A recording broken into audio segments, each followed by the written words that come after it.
So in our last lecture, we talked about how, or we briefly mentioned that opposite charges will attract, so a positive and a negative charge will be attracted to one another.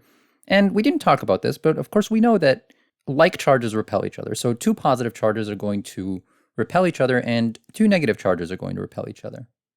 And so in this lecture, we're going to talk about how quantitatively, what exactly that means. And so let me go ahead and draw a couple of charges. And I'm going to represent all the charges now just in this orange color. So we're going to use this color for charge. And let's say this charge is plus 3 coulombs. And then I'm going to draw this charge over here. And I'm going to say this charge is minus 4 coulombs. And then I'm going to draw this charge over here. And I'm going to say this charge is plus 2 coulombs. And so what are the forces that are going to occur between these objects, right? Let's start with the direction, first of all. So we know that these objects over here are going to be attracted to one another, right? So this is going to be pulled like this, and this is going to be pulled like this, right? And so will these. These objects will also be attracted to one another, right? Whereas these objects over here are both going to repel one another, these objects here, because they're both the same charge, they're both positive. Right? So that's the first step, is we have to know the direction of the force, right? And now that we know, now we want to calculate what is the magnitude of this force between the objects, right? We know their direction, but what's the magnitude? And the magnitude can be written in the form of this equation, which we call Coulomb's law. The force is equal to K, and K is what we call Coulomb's constant. And Coulomb's constant would typically be given on the MCAT, but I'm going to give it to you now anyway, just so I don't forget. 9 times 10 to the 9th. And its units, and again, you don't have to know the units, but it does kind of help to know the units a little bit, I think. Newton meters squared. Let me fix that. Let me actually zoom in on this. Over Coulomb squared. And so that's Coulomb's constant. And then next is the charge of charge 1, Q1, Q2, over, let's go ahead and do the distance, R squared.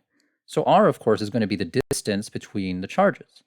So, or really between the centers of the charges. So this is going to be R.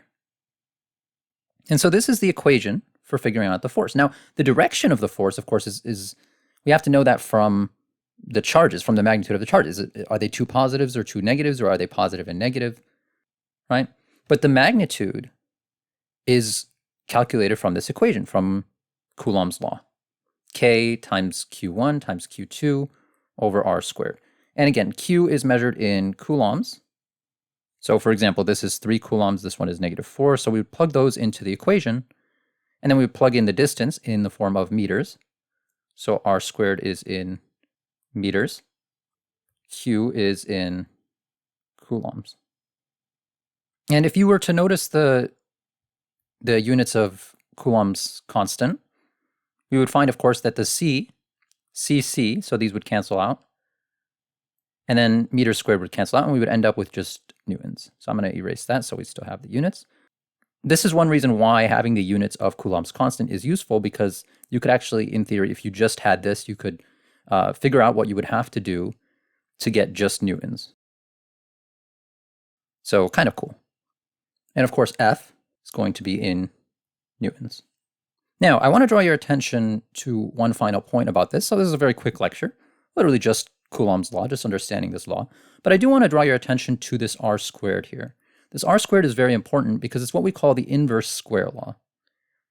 And the inverse square law essentially means that as the distance between two objects increases, as they get further and further apart, the force between them is going to decrease more than linearly. It's going to decrease what we would say quadratically. And so, like if we were to graph this out with distance on the x-axis and force on the y-axis, let me actually do this in white. right? Well, as distance increases, force is going to decrease. So when we're really close, force is going to be very high. And when we're very far, so we'll just kind of say here, the force is going to be very low, but it's not going to be a linear relationship. It's not just going to do this, right? It's actually going to be a quadratic relationship, meaning that it's going to do something like this. Right, so this is very important because as they get further and further apart, the force gets much, much weaker. And very interestingly, this relationship, this what we call the inverse square law, is also true for gravity. So actually the equation for gravity, and we don't need to know this for the MCAT, but I do think just conceptually it's a very interesting thing to know. The force due to gravity between two objects is equal to the mass of object 1 times the mass of object 2 over r squared. And there's a constant, so G, this is the gravitational constant. And so just as an interesting aside, you do notice how similar this equation is to this equation, and ultimately they both follow the inverse square law, meaning that as the distance increases between them, as they get further apart, the force is going to decrease quadratically. And I'm going to go ahead and erase this equation because you don't actually need to know it for the MCAT, and I don't want to have that confusion there. But so this is what we want to know for Coulomb's law. Now, actually, one final point I do want to make is what happens if something is experiencing a force from two objects. So for example, this charge over here is being attracted both this way and this way. So which direction is it actually going to move? It's going to move somewhere in the middle, right?